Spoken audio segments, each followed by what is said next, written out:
दोस्तों, पूजा खेड़कर एक trainee IAS अधिकारी के बारे में आज सोशल मीडिया पे जो ट्रेंडिंग है कि उन्होंने अपनी नियुक्ति के लिए यूपीएससी एग्जाम में फर्जी दस्तावेज दाखिल किए। दुनिया भर की चर्चा सोशल मीडिया पे चल रही है। कोई बताता है कि उन्होंने अपने विकलांगता की गलत सर्टिफिकेट लगा दिए, कोई बताता है कि उन्होंने अपने जाति प्रमाण पत्र गलत लगा दिए, कोई कहता है वो क्रीमी लेयर में थी। बहुत तरह तरह की बातें खुलकर सोशल मीडिया पे उछाली जा रही हैं और इस पर चर्चा भी हो रही है। ओबीसी और ईडब्ल्यूएस के आरक्षण में कितने बारीक पेच हैं, अगर आप सुनेंगे तो आप दंग रह जाएंगे। If you are in general category you have to be in first 75 ranks to be IAS. If you are in OBC, you can become IAS on 400 rank almost. मैं आज अपने आंख के ऑपरेशन से पीड़ित हूं और ये वीडियो बनाने की क्षमता मेरे में नहीं थी, लेकिन मैं चूंकि इतना दुविधा में हूं और इतनी शंकाएं मन में है, इस देश के अस्तित्व के ऊपर एक तरह से एक प्रश्न चिन्ह लग गया है।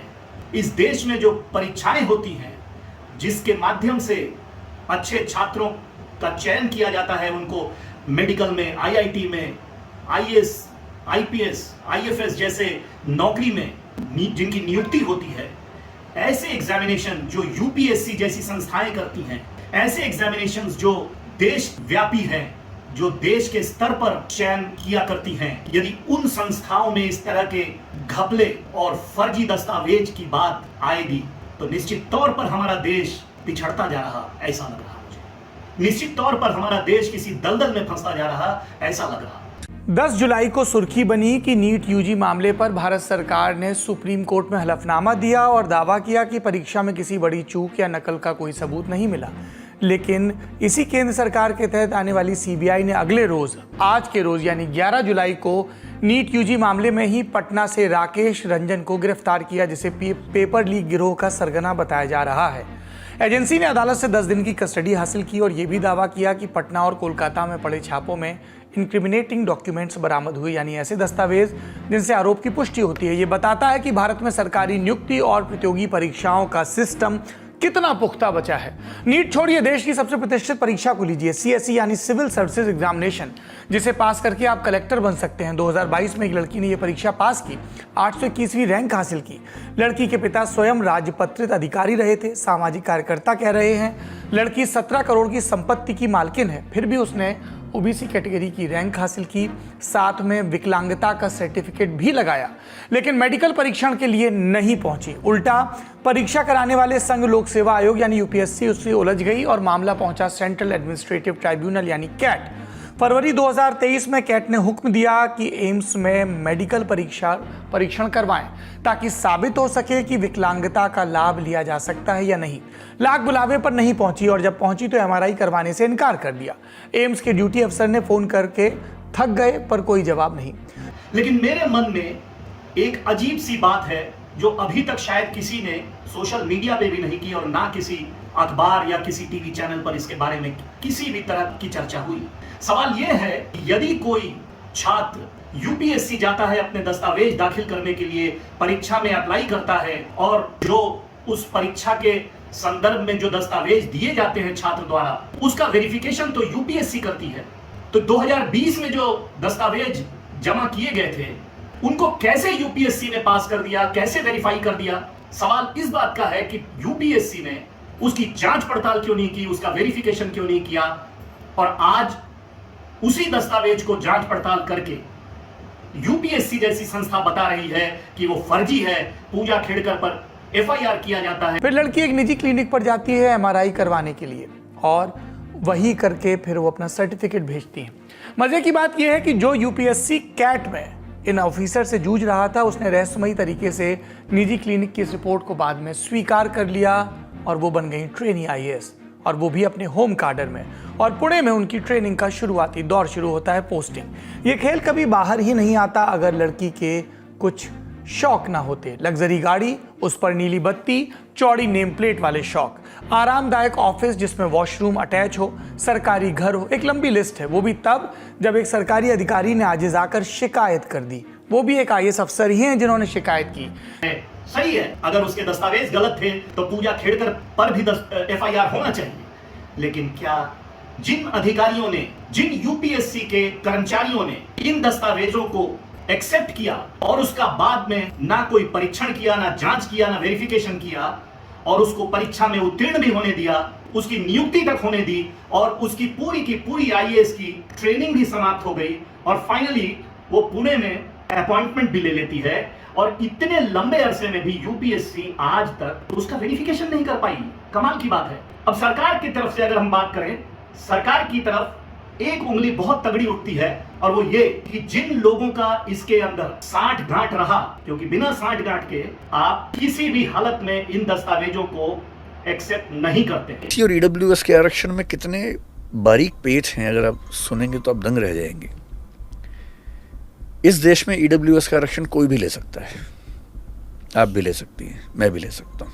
ओबीसी में क्या पेच है कि ओबीसी में एक क्रीमी लेयर का कंसेप्ट है, इंदिरा साहनी केस 93 में जजमेंट आया था, उसमें इंट्रोड्यूस हुआ था। अब नियम ये है कि अगर आप ओबीसी से हैं पर क्रीमी लेयर में तो you will be treated as general, इससे बचना होता है। देखिए इतना डिफरेंस है। If you are in general category you have to be in first 75 ranks to be IAS. If you are in OBC, you can become IAS on 400 rank almost. So there is a huge difference. इसलिए अगर किसी के पास scope होता है तो वो कोशिश करता है जी, कि मैं बन ही जाऊं। जी। मैं पिछले 25 साल में केवल एक ऐसे दोस्त को जानता हूं जो ओबीसी में था पर उसने ओबीसी आरक्षण लेने से मना कर दिया। ये कहेगा कि मुझे बचपन ठीक मिला, पढ़ाई ठीक मिली, Why should I take reservation? ऐसे भी लोग हैं। जैसे एक रूल ये है कि अगर आपके फादर या मदर क्लास 1 जॉब में हैं तो आप ओबीसी नहीं हो सकते, you get into creamy layer. आपके दोनों पेरेंट्स ग्रुप बी में हैं तो भी नहीं हो सकते हैं, लेकिन ग्रुप सी ग्रुप डी में है, इनकम चाहे 8 लाख से ज़्यादा हो तो भी आप ओबीसी में रहते हैं। अब सरकारी नौकरी वालों ने मेरे ख्याल से खेल खेला होगा कि भाई उनकी इनकम ज़्यादा है, उनके बच्चे ओबीसी में क्यों ना आए, तो एक नियम बनाया गया कि जो बी और सी कैटेगरीज में है, सी और डी में, उनके बच्चों को हम ओबीसी में रखेंगे चाहे इनकम ज़्यादा हो जाए। 8 लाख की लिमिट अभी है वैसे। फिर एक और खेल खेला गया, agricultural income will not be counted to see whether this person comes in creamy layer और नॉट। बहुत सारे सिविल सर्वेंट्स जो करप्शन का रास्ता चुनते हैं वो एग्रीकल्चरल इनकम शो करते हैं बड़े पैमाने पर। बिल्कुल। अब देखिए पेज क्या है, ओबीसी में जो कैंडिडेट है उसकी अपनी इनकम काउंट नहीं होती है, केवल पेरेंट्स इनकम काउंट होती है। ईडब्ल्यूएस में सबकी इनकम काउंट होती है, अंतर इसमें। एक एग्जांपल लेते हैं, मान लीजिए कि मेरे फादर आईएएस ऑफिसर हैं और रिटायर होने वाले 2 साल बाद। मैं ओबीसी में आता हूँ लेकिन मुझे मिलेगा नहीं आरक्षण क्योंकि मेरे फादर क्लास 1 जॉब में है। उन्होंने खूब पैसा कमा लिया है, इतना पैसा उनके पास है कि मैं उस इनकम से अपना काम चला सकता हूँ जिंदगी भर। बहुत सारी बिल्डिंग्स खरीद ली हैं, उनका रेंट आता है कई लाख रुपए, मान लीजिए महीने का 50 लाख रेंट आता है, एग्रीकल्चर से नहीं, बिल्डिंग से। अब मान लीजिए मुझे आईएएस बनना है और मैं अपने फादर से कहूँगी पापा आईएएस बनना है, जनरल से नहीं बन पाऊंगा, ओबीसी से बनना है, तो आप सपोर्ट करो। बोलेंगे कैसे? मैं कहूँगा रिजाइन कर दो आप। रिजाइन कर दिया उन्होंने। 2 साल की सर्विस बची हुई थी, पैसा अकूत कमा चुके हैं, अब 2 साल की सर्विस है, रिजाइन कर दिया। जैसे रिजाइन किया अब मुझ पर ये सीमा लागू नहीं होती कि मेरे फादर ग्रुप 1 जॉब में है, लेकिन अब क्या लागू होता है कि मेरे फादर के पास पैसे बहुत ज़्यादा हैं, क्योंकि वो नौकरी में नहीं है। अगर उनके पास 8 लाख से ऊपर की इनकम है तो मैं ओबीसी में नहीं आ सकता, तो वो क्या कर सकते हैं, मेरे फादर और मेरी मदर अपनी सारी प्रॉपर्टीज मेरे नाम कर देंगे, गिफ्ट डीड कर देंगे। अब उन दोनों की इनकम रह गई 6 लाख रुपए साल की, मेरी होगी 60 लाख महीने की। पर ओबीसी होने के लिए मेरी इनकम क्राइटेरिया नहीं है, सिर्फ पेरेंट्स इनकम, सिर्फ पेरेंट्स की, फैमिली नहीं, सिर्फ पेरेंट्स, मेरी नहीं। So even if I am earning 50 lakh rupees per month when I am appearing for UPSC exam, being in OBC, I am still eligible to be an OBC candidate. UPSC खुद बताती है कि ये दस्तावेज फर्जी थे, तो ये उस समय जांच पड़ताल करके उसका वेरिफिकेशन नहीं किया गया, जिन अधिकारियों और जिन कर्मचारियों की जिम्मेदारी थी ऐसा करना, क्या उनके ऊपर कोई कार्रवाई नहीं बनती है? क्या उनके ऊपर एफआईआर दर्ज नहीं होना चाहिए? क्या आज हम हमारे बच्चे यूपीएससी के इन अधिकारियों पर, इस तरह के कर्मचारियों पर, यूपीएससी जैसी संस्था पर हम आज भी क्या ट्रस्ट करते रहें और ये समझते रहें कि यूपीएससी किसी तरह का भेदभाव नहीं करती है और किसी तरह का पक्षपात नहीं करती है और सही लोगों की नियुक्ति हो रही है? ये एक अपने आप में बहुत बड़ा सवाल है। देश बचाना है तो आपको इसके बारे में गहराई से सोचना होगा। नीचे कमेंट बॉक्स में कमेंट कर अवश्य बताइएगा कि जो बात हमने बताई है क्या वो सही है, वाजिब है या गलत है। नमस्कार।